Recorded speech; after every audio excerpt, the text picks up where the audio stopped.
Good morning everyone. Welcome to PW only IAS.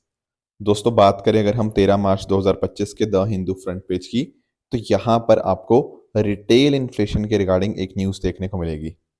दोस्तों, दरअसल में अगर हम बात करें तो इस बार का जो कंज्यूमर प्राइस इंडेक्स यानी कि सीपीआई का आंकड़ा आया है ना फरवरी महीने का, वो आया है 3.6%। एंड अगर हम इसको कंपैरिजन करें पिछले महीने के कंपैरिजन में, तो आप नोटिस कर पाओगे ये जो नंबर था वो 4.26% के आसपास था, राइट, जनवरी के अंदर। तो आप नोटिस कर सकते हो कि किस तरह से इन्फ्लेशन 7 मंथ लो के ऊपर आ चुकी है, जो कि एक अच्छी बात है। यानी कि आरबीआई का जो टारगेट है, या आई शुड से जो मॉनेटरी पॉलिसी कमेटी का टारगेट है मेंशन करा हुआ ऑफ मेंटेनिंग इट एट 4 ± 2%, तो उससे नीचे ही आपको इन्फ्लेशन देखने को मिलेगी। अब इससे होगा दरअसल में ये कि आने वाली जो मीटिंग होगी ना, एमपीसी की मीटिंग होगी, उसमें ऐसा एक्सपेक्टेड है कि रेपो रेट को, वो रेट जिस रेट के ऊपर आरबीआई बैंकों को पैसा देता है, उसमें हो सकता है कि 25 बेसिस पॉइंट यानी कि 0.25% की यहाँ पे कटौती करी जाए, ताकि ग्रोथ प्रमोट हो पाए। इसके साथ ही अगर हम बात करें तो आप ये भी नोटिस कर पाओगे कि इसका मुख्य कारण ये रहा है कि कंज्यूमर फूड प्राइस इंडेक्स जो है ना, वो अपने आप में कम हुआ है। यानी कि जो फूड के रिगार्डिंग जो वस्तुएं हैं, ठीक है, उनमें एक कमी देखने को मिली है and has been the major reason behind the reduction in inflation. इसके साथ ही दोस्तों, जो दूसरी न्यूज़ है वो पाकिस्तान के कॉन्टेक्स्ट में है।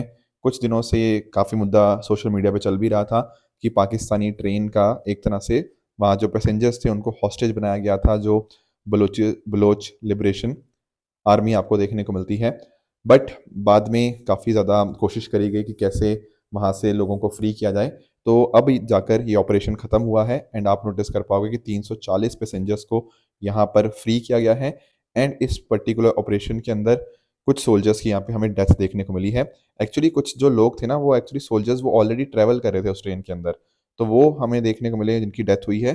प्लस साथ में कुछ और सोल्जर्स भी, पाकिस्तान जो आर्मी है उसके, हमें यहाँ पे डेथ होने की या डेड होने की खबर यहाँ पे देखने को मिल रही है। ठीक है, ये एक्चुअली मुद्दा ना आपका मेंस पर्सपेक्टिव से ज़्यादा न्यूज़ में रहेगा। ठीक है, कि ये बलोचिस्तान वाला जो इशू है वो डेफिनेटली आपने आईआर में पढ़ा होगा।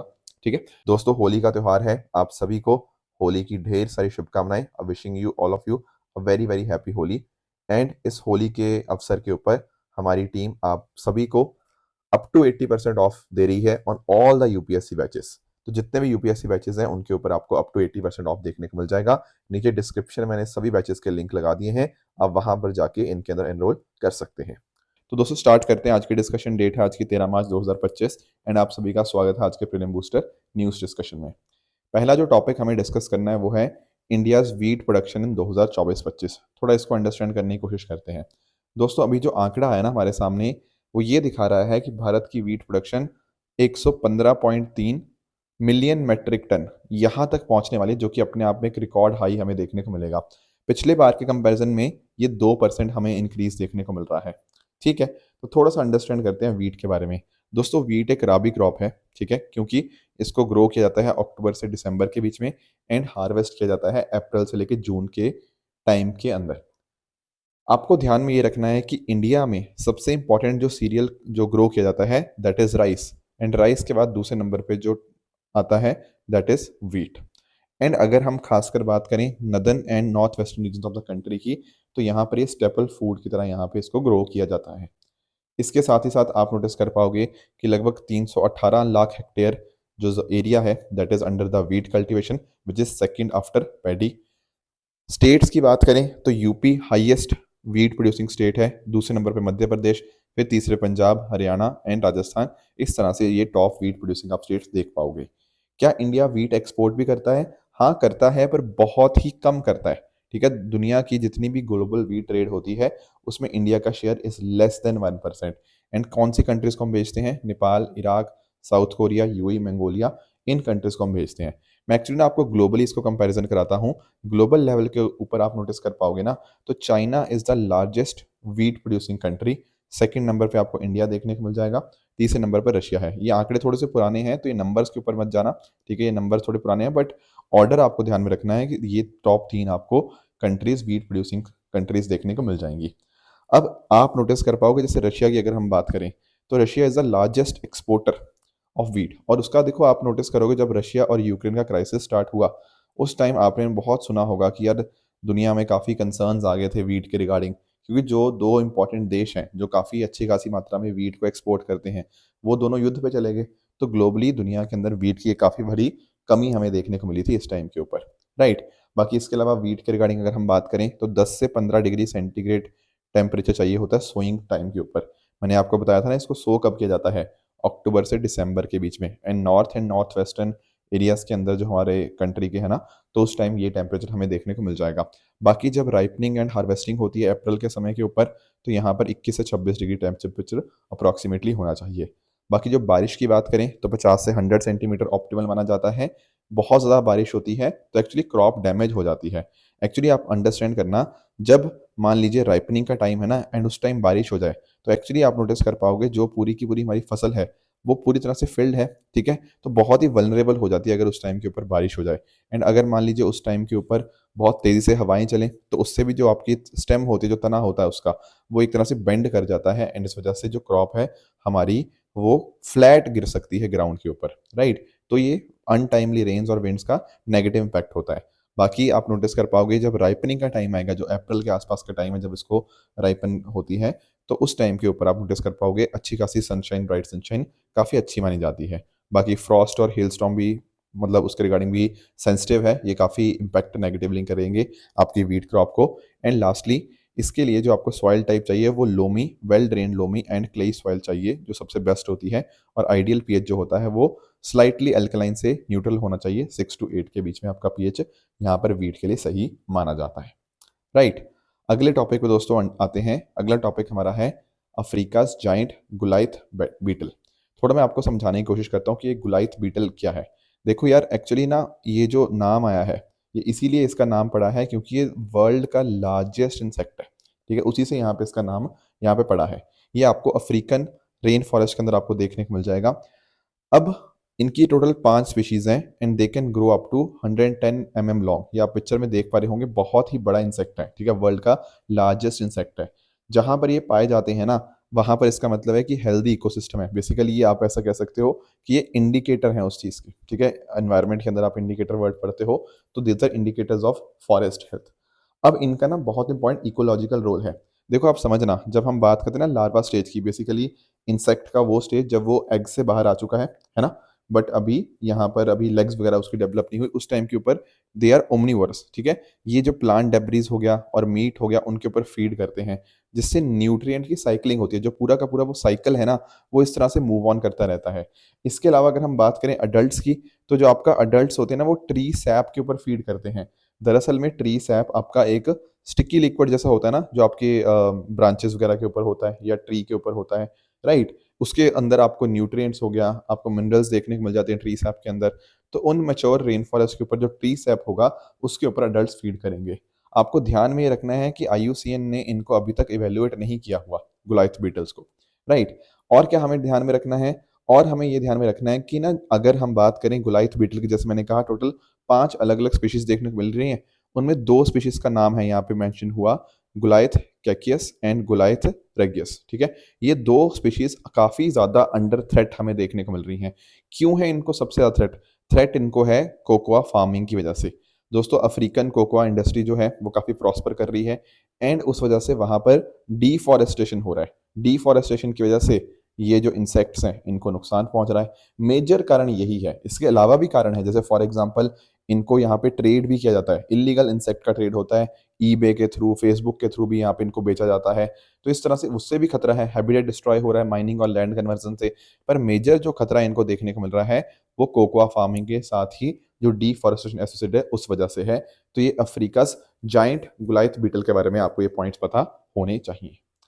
अगले टॉपिक पे दोस्तों आते हैं एंड ये है हमारा साहित्य अकादमी अवार्ड 2024। साहित्य अकादमी ने अभी रिसेंटली 23 ऑथर्स को अपना साहित्य अकादमी अवार्ड 2024 से सम्मानित किया है। तो थोड़ा सा हम इसके बारे में भी जानने की कोशिश करते हैं। दोस्तों ये जो साहित्य अकादमी है ना, जो इन अवार्ड्स को देती है, इसको 1954 के अंदर स्टैब्लिश किया गया था and it is registered under society registration act of 1860, ठीक है। और ये कौन सी मिनिस्ट्री के अंतर्गत आती है? It comes under ministry of culture and works as an autonomous body. अब सबसे इंपॉर्टेंट बात जो आपको ध्यान में रखनी है, ये 24 लैंग्वेजेस के अंदर यहाँ पर आपके जो लिटरेरी एक्टिविटीज़ है वो अंडरटेक करती हैं बेसिकली, इसी के लिए यहाँ पे अवार्ड्स मिलेंगे। तो इन 24 के अंदर एक तो आपकी 22 जो शेड्यूल्ड लैंग्वेजेस हैं, ठीक है, जो मेंशन्ड है आपके शेड्यूल के अंदर, वो यहाँ पे हैं। इसके अलावा इंग्लिश हो गया एंड साथ ही साथ हो गया राजस्थानी, राइट। ये लैंग्वेजेस टोटल 24 हो जाएंगी, 22 शेड्यूल, उसके अलावा इंग्लिश और राजस्थानी, इन लैंग्वेजेस के लिए यहाँ पे अवार्ड दिया जाता है।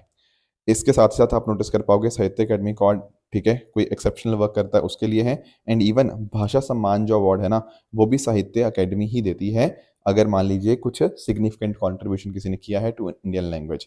अब आपको कुछ ध्यान में रखना है, जैसे फॉर एग्जांपल साहित्य अकेडमी अवार्ड किस पर्पस के लिए दिया जाता है। देखो इसमें अलग अलग जॉनर्स आपको देखने को मिल जाएंगे, जैसे नॉवल, पोइट्री, ऐसे, प्ले, शॉर्ट स्टोरी, ये सब अलग अलग चीज़ों के अंदर अगर कुछ भी आपने बढ़िया किया है तो उसके लिए आपको मिलेगा। बट आपको ध्यान ये रखना है कि एक इंसान को अपनी ज़िंदगी के अंदर एक स्पेसिफिक लैंग्वेज के अंदर ही ये अवार्ड मिल सकता है, ऐसा नहीं कि उसको बार बार मिलता रहे, ठीक है। लैंग्वेज मैंने आपको बताई दी, ट्रांसलेटेड वर्क्स भी यहाँ पे इंक्लूड होते हैं। एंड कौन देता है? साहित्य अकेडमी ही देती है। इंडिया में सबसे बड़ा जो लिटरेरी ऑनर है वो तो ज्ञानपीठ अवार्ड है, बट ज्ञानपीठ के बाद जो सेकंड हाईएस्ट लिटरेरी ऑनर है वो आपका साहित्य अकेडमी अवार्ड आपको देखने को मिल जाएगा। यहाँ पर आपको 1 लाख, आपको शॉल और 1 लाख रुपए यहाँ पे अवार्डीज को मिलता है, और ये इंडियन सिटीजन्स को, इंडियन नेशनल्स को यहाँ पे अकॉर्डिंगली मिलेगा। एंड इंडियन राइटिंग को यहाँ पे हम प्रमोट करने की यहाँ पे कोशिश करते हैं। तो ये पॉइंट्स है रिगार्डिंग साहित्य अकेडमी अवार्ड 2024। अगला टॉपिक दोस्तों, जो टॉपिक है that is CSW, commission on status of women. हमारी जो women and child development minister है ना, अन्नपूर्णा देवी जी, वो यहाँ पर इंडियन डेलीगेशन को लीड करेंगी at the 69th session of commission on status of women, जो कि कहाँ पे होने जा रहा है? यूनाइटेड नेशन हेडक्वार्टर न्यूयॉर्क के अंदर। देखो थोड़ा सा मैं आपको अंडरस्टैंड करता हूँ, इसके पहले हिस्ट्री आपको समझाता हूँ। देखो 1946 के अंदर इसको एस्टेब्लिश किया गया। आप लोग ना यूएन के इकोसॉक के बारे में जानते होंगे। इकोसॉक क्या है? इकोसॉक है इकोनॉमिक एंड सोशल काउंसिल, उसी की एक सब्सिडरी बॉडी के तौर के ऊपर ये स्टार्ट हुआ। पहले ये सब कमीशन था, फिर जाके ये फुल कमीशन हमें देखने को मिलता है। अब इसका काम नोटिस करना आप लोग, उससे आपको थोड़ा और अंडरस्टैंडिंग होगी। इसका काम ये है कि जैसा मेंशन ही है नाम के अंदर, कि दुनिया भर के अंदर जेंडर इक्वालिटी को हम प्रमोट करना चाहते हैं, अलग अलग पॉलिसी स्टैंडर्ड्स को फॉर्मुलेट करें, कन्वेंशंस बनाएं, एंड जो भी महिलाओं को समस्या आती है in terms of economic inequality, discrimination, violence वगैरह, उसको हम एड्रेस कर पाए, उन चैलेंजेस को, ये यहाँ पर फोकस है। एंड इन्होंने बहुत अच्छे अच्छे काम किए हैं, जैसे फॉर एग्जांपल आप लोग UDHR के बारे में सुनते होंगे, universal declaration of human right, है ना। तो वहाँ पर भी जेंडर इंक्लूसिव लैंग्वेज की बात करी गई है कि महिलाओं का भी प्रॉपर ध्यान रखा जाए, जो कॉन्टेक्स्ट लिखा जाए वो इस तरह से हो कि वहाँ महिलाएं भी इंक्लूडेड हों। इसके अलावा अगर हम बात करें, आप लोगों ने शायद elimination of discrimination against women 1967 शायद ये सुना होगा, अगर नहीं सुना बट ये पक्का सुना होगा आपने, CEDAW, convention on elimination of all forms of discrimination against women. आप सोसाइटी के टॉपिक के अंदर इसको CEDAW कन्वेंशन को पढ़ते भी हो। ये एक लीगली बाइंडिंग ट्रीटी है जो कि वुमेन राइट्स को ग्लोबली इंश्योर करती है। फिर आप लोगों ने सोसाइटी में ही आपने BPFA करके पढ़ा होगा। What is BPFA? Beijing platform for action. ये 1995 की बात है, ठीक है। Beijing declaration and platform for action, ये बहुत ही लैंडमार्क पॉलिसी डॉक्यूमेंट है, ठीक है। इसको डेफिनेटली आप अपने मेंस के आंसर में कोट करिएगा जब वुमेन के ऊपर कोई क्वेश्चन आता है। तो ये सारे काम इनके द्वारा ही करे गए हैं, CSW के द्वारा। एंड लास्टली दोस्तों, जब 2030 में हमारा क्या है, SDG गोल्स हमें अचीव करने हैं, ठीक है, तो वहाँ पर भी आप नोटिस कर पाओगे बहुत सारे जेंडर रिलेटेड SDG टारगेट्स हैं। अगर आपको याद हो, जैसे 1 बात करता है नो पॉवर्टी की, 2 बात करता है गुड हेल्थ एंड वेलबींग की, ठीक है, सॉरी जीरो हंगर की, 3 बात करता है गुड हेल्थ एंड वेलबींग की, 4th बात करता है क्वालिटी एजुकेशन, जो आपका 5th है ना, वो बात करता है जेंडर इक्वालिटी की। ये SDG गोल्स अगर आपको पता होंगे, यू विल रियलाइज कि हाँ अलग से भी जेंडर के लिए गाड़ी मैंशनड है, एंड इनके अंदर भी जेंडर स्पेसिफिक आपको कंपोनेंट्स देखने को मिल जाते हैं। तो commission on status of women का बहुत बहुत इंपॉर्टेंट रोल है। अब ध्यान में रखना है कि इकोसॉक के द्वारा यहाँ पर इसके मेंबर्स इलेक्ट किए जाते हैं, यानी और टोटल मेंबर्स कितने होते हैं यहाँ पे? 45 मेंबर्स होते हैं। एंड हर जो मेंबर होता है वो 4-4 साल के लिए चुना जाता है।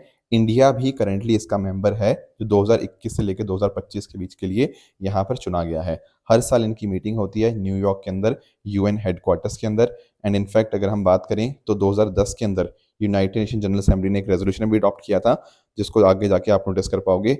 ऑर्गेनाइजेशन के अलग अलग सेक्शन डिपार्टमेंट को कंसोलिडेट करके UN वुमेन जिसको हम जानते हैं जो कि काफ़ी क्लोजली काम करता है commission on status of women के साथ।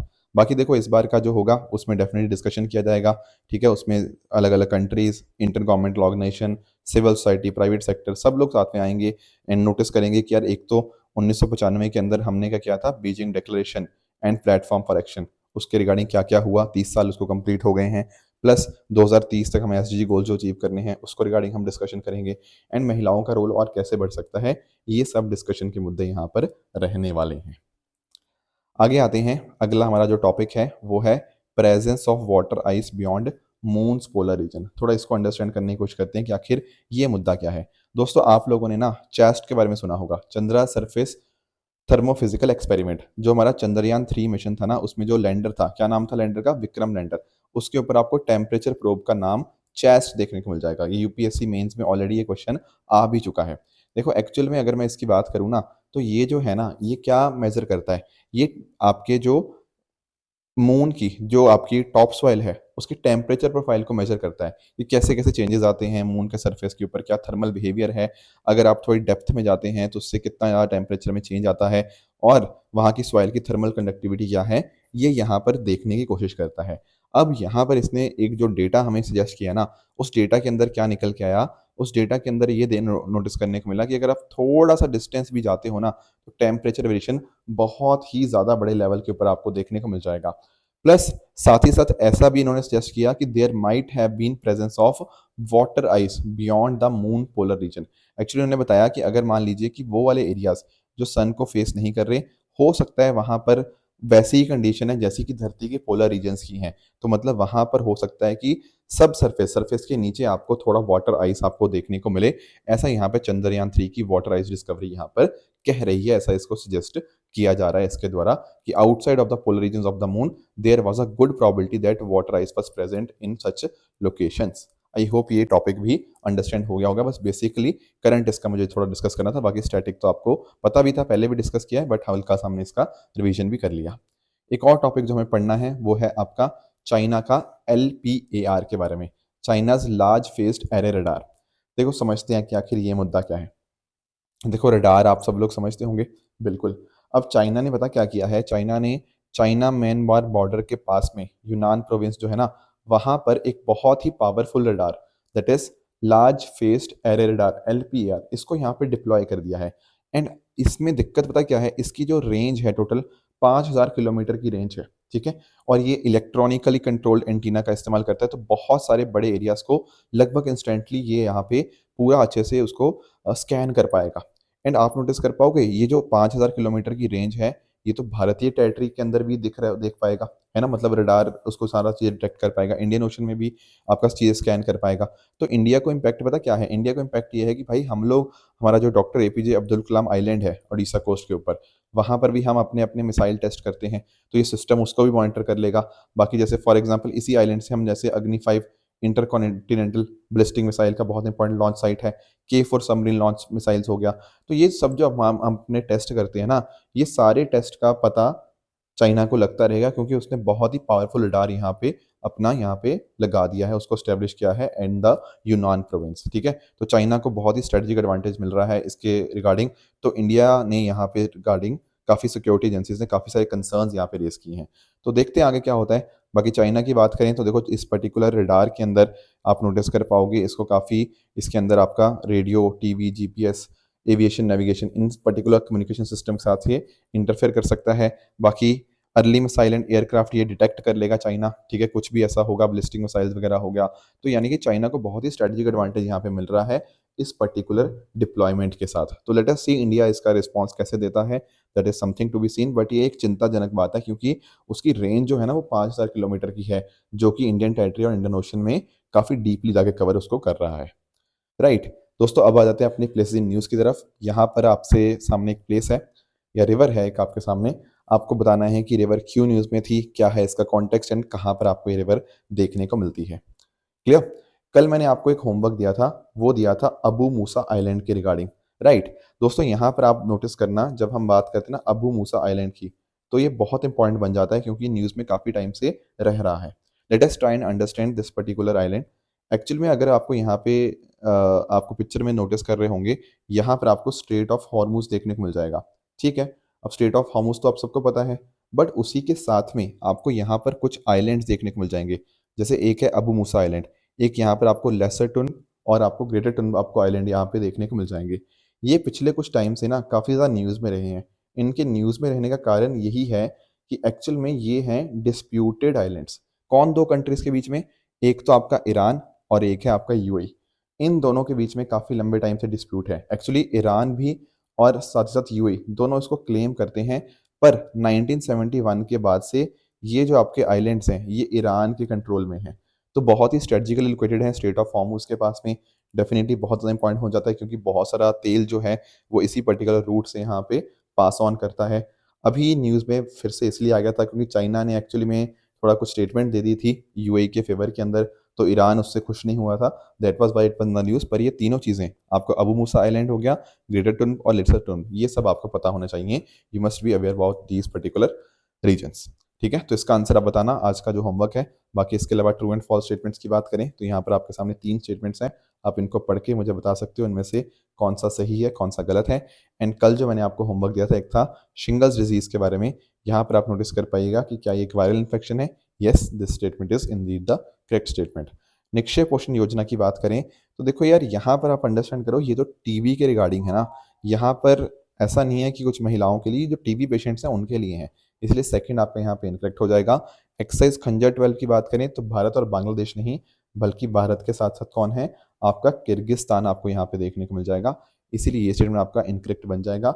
बाकी जो लास्ट है कुर्स्क रीजन की मैं बात करूँ तो ये आपको ईरान के अंदर नहीं, ये रशिया के अंदर आपको देखने को मिलेगा, तो ये स्टेटमेंट भी आपका यहाँ पे इनकरेक्ट बन जाएगा। ठीक है दोस्तों, तो ये थी हमारी आज की डिस्कशन। इस तरह से आप सब लोग अपने एंड पे हार्डवर्क करते रहिए। Thank you so much for joining. All the very best.